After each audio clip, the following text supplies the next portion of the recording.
AP రాజకీయం ఇప్పుడు దేశవ్యాప్తంగా చర్చనీయాంశమైంది. హోరాహోరీగా జరిగిన ఎన్నికలు, జాతీయ స్థాయి నేతల హాజరు, పెద్ద ఎత్తున పోలింగ్ నమోదవటం, ఇలా ఎన్నో ప్రత్యేకతలు నమోదయ్యాయి.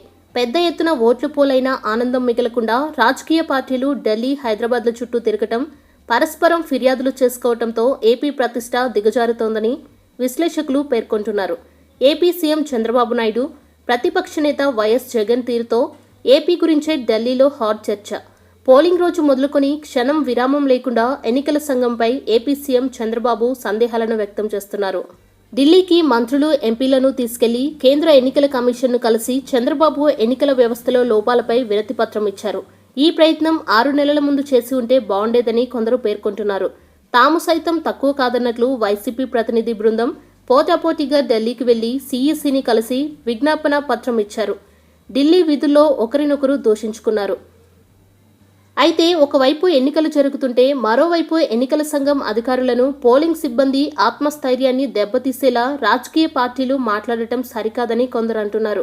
పార్టీలు ఏవైనా తమకు అనుకూలంగా పరిస్థితులు లేనప్పుడు ఎన్నికల తీరుపై విమర్శలు గుప్పించడం తెలిసిందే. అన్ని రాజకీయ పార్టీల ధోరణి ఇంతే.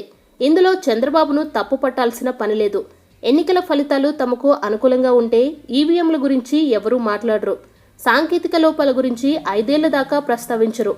అధికారం రాకుంటే ఈవీఎంల తీరును ప్రశ్నించడం పరిపాటిగా మారింది. దేశవ్యాప్తంగా ఇంకా 6 విడతల్లో ఎన్నికలు జరగాల్సి ఉండగా ఈ పరిణామాలు దేనికి సంకేతమని పలువురు వాపోతున్నారు. మరోవైపు ఏపీ విషయంలో ఎన్నికల కమిషన్ తీరును సైతం కొందరు తప్పుపడుతున్నారు. పోలింగ్, కౌంటింగ్కు మధ్య వారం కంటే మించి వ్యవధి ఉండకుండా చూస్తే బాగుండేది. 25 లోక్సభ స్థానాలు, 175 అసెంబ్లీ స్థానాలకు ఒకేసారి ఎన్నికలు జరపడం కూడా సరైన నిర్ణయం కాదని తేలిపోయింది. 3 విడతలుగా ఎన్నికలు జరిపించి ఉంటే బాగుండేది.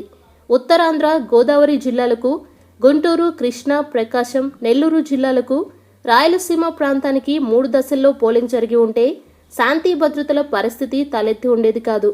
స్థూలంగా అనేక కారణాలు ఫలితం కావచ్చు, కానీ ఇప్పుడు ఏపీ రాజకీయం గల్లీ దాటి ఢిల్లీకి చేరింది.